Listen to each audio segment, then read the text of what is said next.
अस्सलाम वालेकुम एवरीवन, मैं हूं मोहम्मद तलहा। आप लोग देख रहे हैं तलाश फेस एकेडमी। तो काइनेटिक मॉलिक्यूलर थ्योरी को इस्तेमाल करते हुए आज हम लोग प्रूव करने वाले हैं एक इक्वेशन जो कि आपको स्क्रीन पे लिखी हुई नज़र आ रही है। P यानी कि प्रेशर ऑफ द गैस बराबर होता है 1/3 रॉ वी स्क्वायर और ऊपर बार लगा हुआ है जो कि एवरेज वेलोसिटी को शो कर रहा है। ठीक है ना, एक डेरिवेशन है जिससे हम effect of pressure on gases देखेंगे।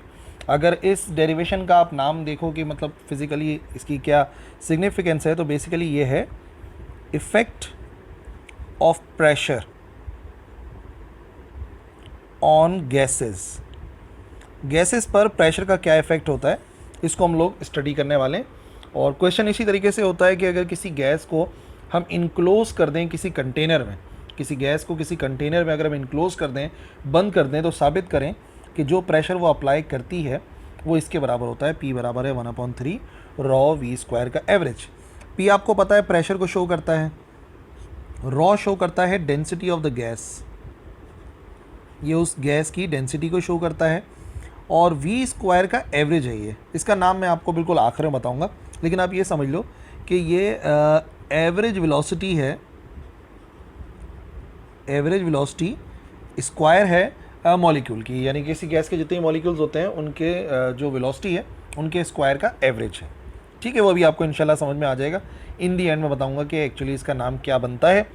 तो सबसे पहले कंसिडर कर लेते हैं, हमारे पास एक क्यूब है जिसमें हमने गैस को इनक्लोज किया हुआ है और आपको स्क्रीन के ऊपर नज़र आ रहा है ये एक क्यूब है जिस क्यूब की लेंथ भी L के बराबर है, जिसकी ब्रेथ भी L के बराबर है और जिसकी हाइट भी L के बराबर है। ठीक है ना, ये तीनों क्यूब हैं तो तीनों लंबाइयाँ बराबर होंगी। इसका मतलब क्या हुआ, इसका मतलब ये हुआ कि अगर मैं एरिया मालूम करना चाहता हूँ तो एरिया होता है लेंथ मल्टीप्लाई बाय ब्रेथ। तो इसकी लेंथ भी L है, इसकी ब्रेथ भी L है, तो L मल्टीप्लाई बाय L हो जाएगा, यानी ये बन जाएगा L का स्क्वायर।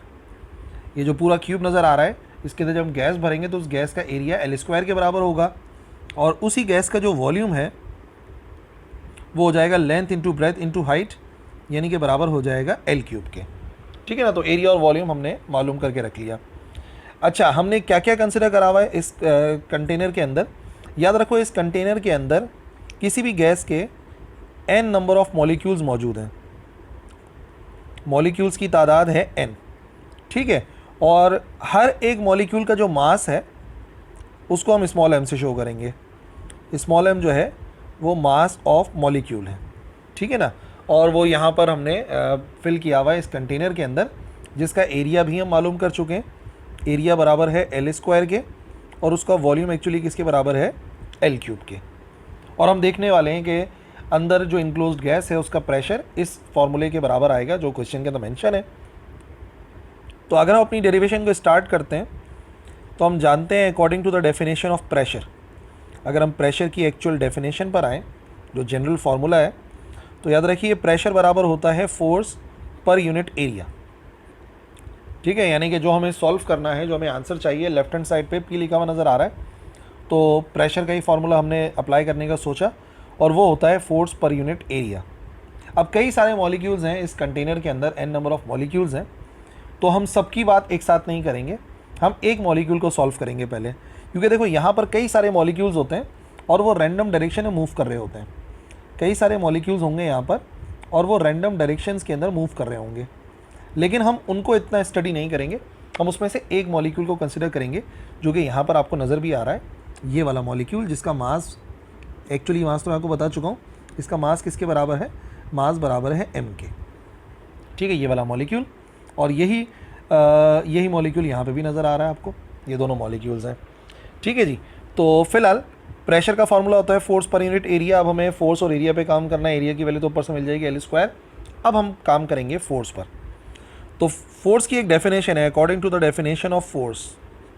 अगर हम फोर्स की डेफिनेशन इस्तेमाल करें तो शायद आप लोगों के जहन में सबसे पहले आएगी F बराबर होता है ma के, बट एक और भी है, हम लोग पढ़ते हैं फर्स्ट ईयर के अंदर, वो होती है फोर्स बराबर होता है, लिख भी देता हूँ उसको, ये होता है rate of change of momentum. Momentum का रेट ऑफ चेंज होता है। ठीक है, क्या मतलब, यानी कि अगर मैं फोर्स मालूम करना चाहता हूँ एक मॉलिक्यूल की ना, एक मॉलिक्यूल की, तो मुझे उसका क्या करना पड़ेगा, मुझे उसके मोमेंटम के चेंज को डिवाइड करना पड़ेगा टाइम से, ठीक है ना, कि टाइम कितना गुजरा, तो delta P over delta T हो जाएगा।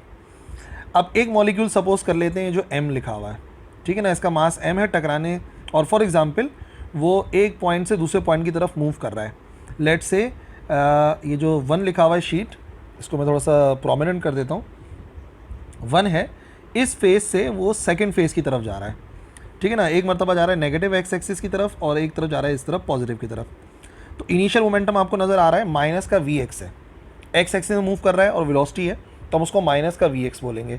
यानी कि जब इस तरफ जा रहा है 1 से 2 की तरफ, तो वेलोसिटी है माइनस का वी एक्स, माइनस का वी एक्स। और जब टकरा कर वापस आ रहा है तो इस तरफ आते हुए इसकी वेलोसिटी है प्लस का वी एक्स, ठीक है ना कहीं फोर्स अप्लाई जो कर रहे हैं। और ये केएमटी के अंदर हम लोग पढ़ते हैं कि मॉलिक्यूल जब टकराते हैं कंटेनर की दीवार से तो फोर्स अप्लाई करते हैं। तो अगर मैं यहाँ पे चेंज ऑफ मोमेंटम लिखूँगा तो चेंज ऑफ मोमेंटम का मतलब होता है फाइनल माइनस इनिशियल, डिवाइड में क्या आना चाहिए, टाइम आना चाहिए।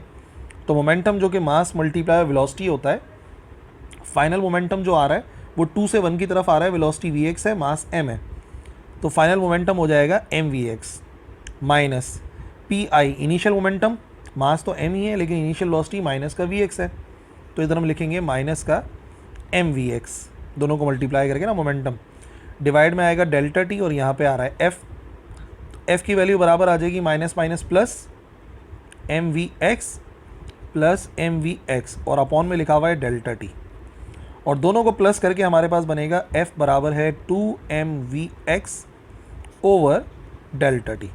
फोर्स का मसला हल हो गया। आप इस बात को नोट करो कि हमने फोर्स के मसले को हल कर लिया है। जो यहाँ पर प्रॉब्लम थी इस वाली इक्वेशन के अंदर P बराबर है F ओवर A में, उसमें F की प्रॉब्लम तकरीबन सॉल्व होती हुई नज़र आ रही है। एक ही प्रॉब्लम है, देखो स्मॉल m जो लिखा हुआ है वो मास ऑफ मॉलिक्यूल है, गैस का मॉलिक्यूल का मास पता होगा, वेलोसिटी Vx है और वो हमें आंसर में चाहिए भी। प्रॉब्लम है यहाँ पर T, हमें किसी तरीके से इस T को ख़त्म करना है। तो अब आप सोचिए कोई ऐसा फार्मूला, आसान तरीन फार्मूला जिसमें टाइम आता हो, उससे हम इसको रिप्लेस कर देंगे। क्या फार्मूला बन सकता है? According to the definition of speed, हम स्पीड की डेफिनेशन की बात करते हैं, ठीक है ना। स्पीड की डेफिनेशन के अंदर टाइम आता है ना, वेलोसिटी किसके बराबर होती है, डिस्प्लेसमेंट पर यूनिट टाइम, और अगर स्पीड की बात करें तो डिस्टेंस डिवाइडेड बाय टाइम। अच्छा, अब इस केस के अंदर ये जो पूरा केस हमने सपोज किया था, इन दिस केस वेलोसिटी को हमने Vx का नाम दिया है, टाइम को हमने डेल्टा टी का नाम दिया है, और डिस्टेंस कितना कवर करा, ये जो मॉलिक्यूल है जो फेज़ 1 से यानी कि इस वाले फेज़ से फेज़ 2 की तरफ गया, फिर फेज़ 2 से टकराकर फेज़ 1 पर वापस आया, तो इसने डिस्टेंस टोटल कितना कवर करा। देखो जब 1 से 2 की तरफ गया होगा तो इसने L डिस्टेंस कवर करा होगा, और जब 2 से 1 की तरफ आएगा तो दोबारा से L डिस्टेंस कवर किया होगा।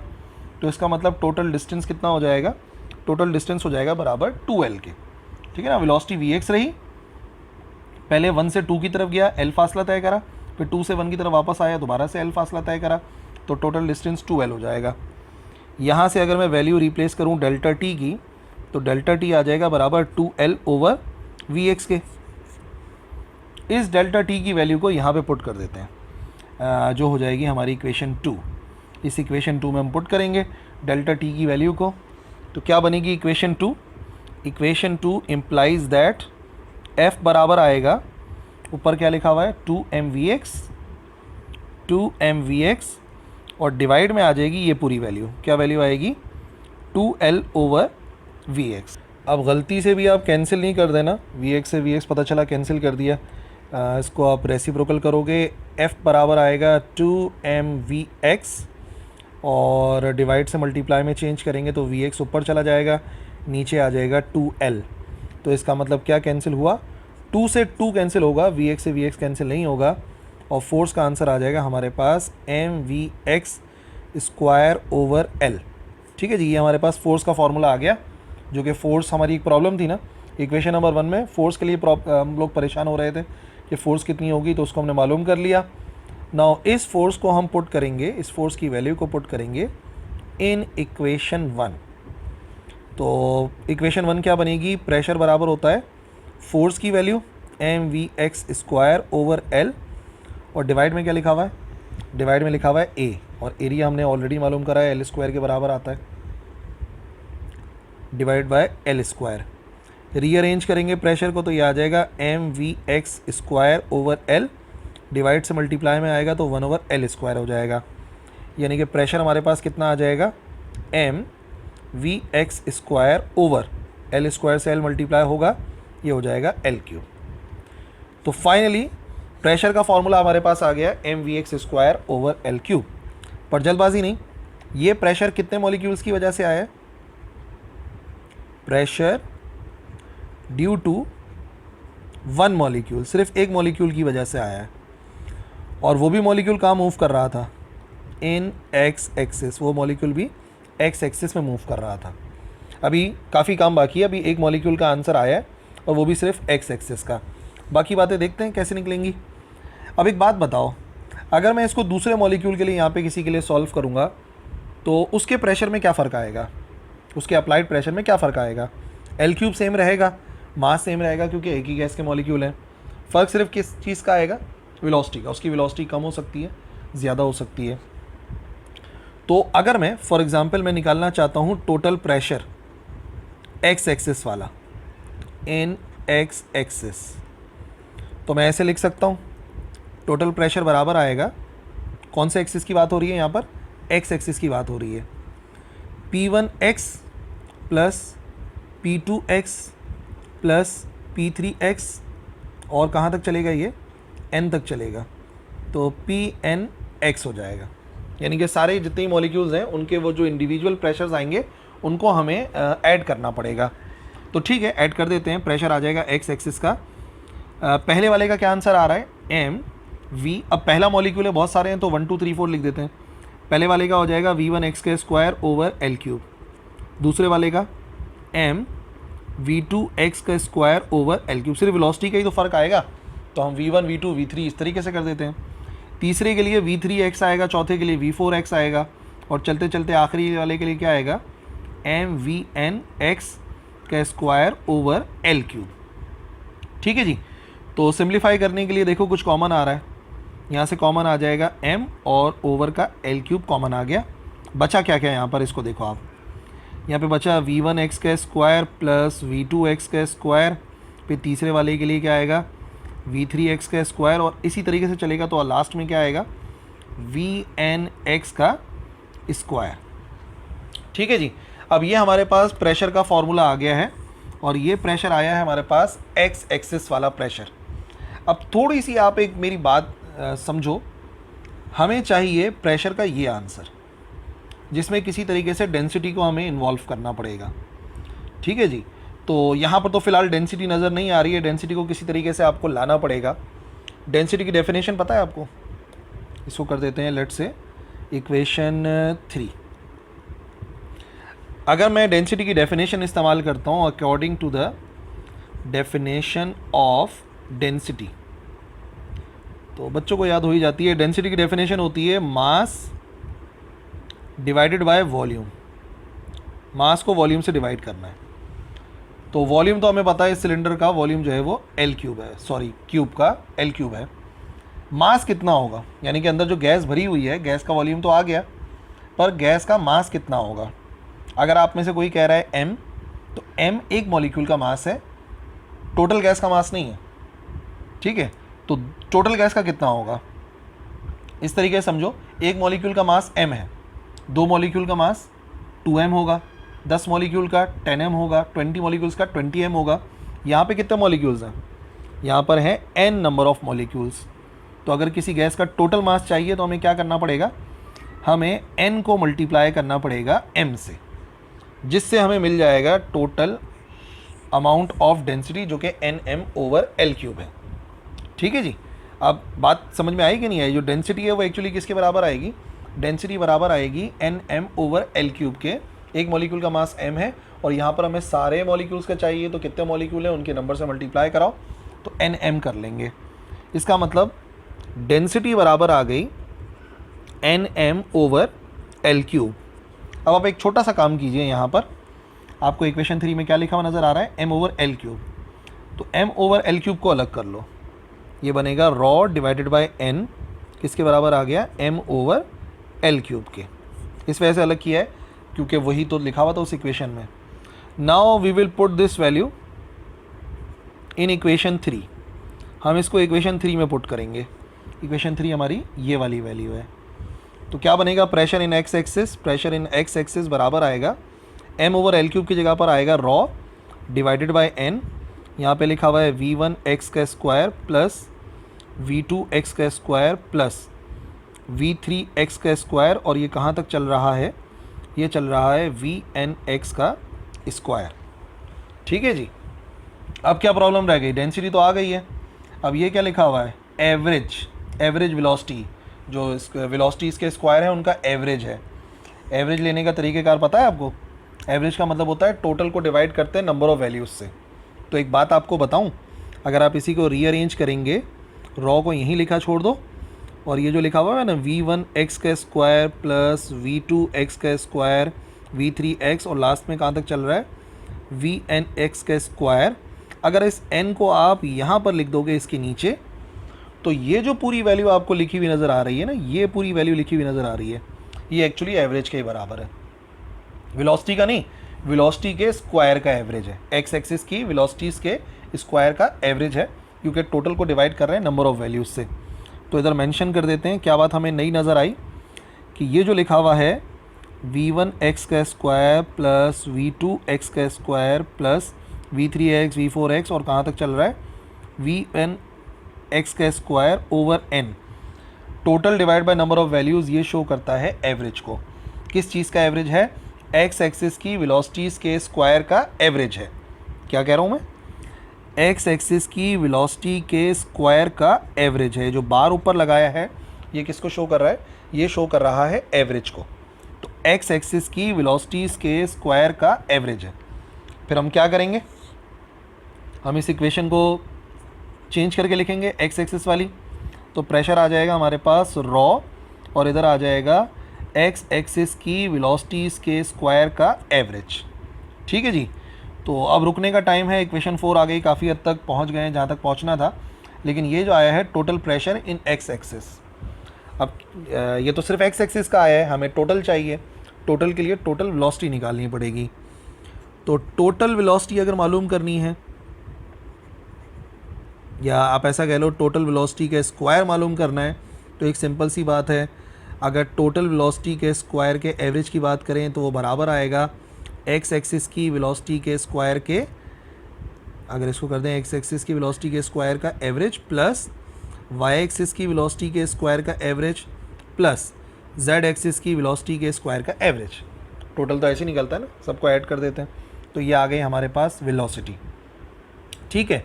और एक बड़ी अहम बात है, मॉलिक्यूल्स यहाँ पे रैंडमली मूव करते हैं ड्यू टू, और ये KMT के अंदर हमने पढ़ा भी है कि रैंडमली मूव करते हैं due to random motion of particles, क्योंकि पार्टिकल्स इतना रैंडमली मूव करते हैं X axis Y axis Z axis में, कि उनकी वेलोसिटीज़ का अगर एवरेज देखा जाए एक्स एक्सिस का, तो बराबर होता है वाई एक्सिस की वेलोसिटी के एवरेज के, और वही बराबर होता है जेड एक्सिस की वेलोसिटीज़ के एवरेज के।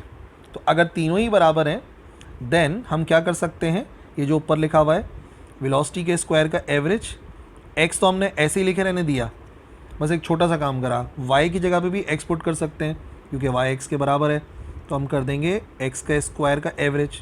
बात समझ में आई ना, क्योंकि ये दोनों बराबर हैं, तो इधर वाई की जगह पर हमने वी एक्स ही पुट कर दिया, और ऐसे ही जेड भी बराबर है, तो इसकी जगह पे भी आ जाएगा एक्स एक्सिस की वेलोसिटी के स्क्वायर का एवरेज। कितने हो गए ये हो गए 3 वी एक्स स्क्वायर का एवरेज, और यहाँ पर हो गया वी स्क्वायर का एवरेज। रीअरेंज करो, क्योंकि ऊपर इक्वेशन 4 में वी एक्स स्क्वायर का एवरेज पुट करना है, ये आ जाएगा 1/3 वी स्क्वायर का एवरेज, और फिर ये बन जाएगा वी एक्स स्क्वायर के एवरेज के बराबर। नाउ फाइनली आखिरी काम जो बचा है, इसको पुट करेंगे इक्वेशन 4 में। Putting this value in equation 4, इस वैल्यू को पुट करेंगे इक्वेशन 4 में। क्या बनेगी फिर हमारी इक्वेशन 4? इक्वेशन 4 कौन सी है? ये वाली है।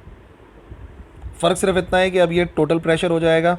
जब टोटल प्रेशर हो जाएगा तो 1/3 रॉ वी स्क्वायर का एवरेज। ठीक है, रॉ तो पहले से लिखा हुआ था, रॉ पहले से लिखा हुआ था, इसकी जगह पर 1/3 v² पुट कर दिया, रीअरेंज कर लिया, और x इस वजह से नहीं लिखा p के साथ क्योंकि अब ये टोटल प्रेशर आ गया है गैस का जो पूरे कंटेनर में होगा। रॉ को आप जानते हो डेंसिटी है, मतलब किसी गैस के ऊपर प्रेशर बढ़ाओगे तो डेंसिटी बढ़ जाएगी, प्रेशर कम करोगे तो डेंसिटी कम हो जाएगी, क्योंकि जब हम प्रेशर बढ़ाएंगे मॉलिक्यूल्स करीब करीब आ जाएंगे, मतलब डेंसिटी बढ़ जाएगी।